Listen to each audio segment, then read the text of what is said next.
D'abord, c'est la citoyenneté européenne tout court, c'est-à-dire l'appartenance, le sentiment d'appartenance et l'appartenance effective à un espace politique qui ne soit pas simplement une symphonie d'États-nations, avec une vision, une idéologie, une politique définie. Du point de vue du numérique, qui est aujourd'hui une composante, je pense, très importante de la souveraineté européenne, il s'agit de développer une vision, un horizon qui ne soit pas celui qui est véhiculé ni par les États-Unis, ni par la Russie, ni la Chine, et qui soit en cohérence avec les valeurs profondes qui sont celles de l'Europe, l'humanisme, le fait de mettre évidemment l'homme au-dessus de la machine, la préservation de l'espace privé, la préservation des services publics, qui sont aujourd'hui de plus en plus menacés par l'expansion des plateformes technologiques et une délégation assez forte de certaines prérogatives de l'État et de la société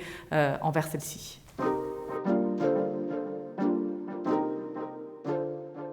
Le principal défaut aujourd'hui, c'est déjà de poursuivre dans un rapport de force, c'est-à-dire maintenir cette idée que face aux géants technologiques qui ne connaissent, dit-on, ni frontières, ni limitations, il y a besoin d'imposer un rapport politique qui soit un bras de fer, en fait, une véritable résistance. Je pense que c'est aujourd'hui le cas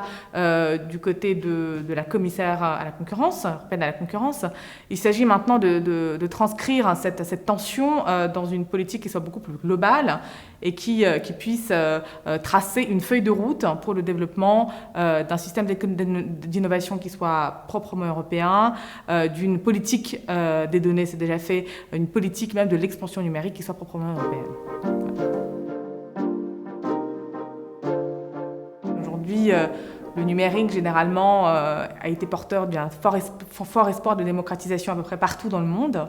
qui n'a pas été réalisé et qui a même été complètement contredit par ce qui se passe aujourd'hui sur les réseaux et les faits.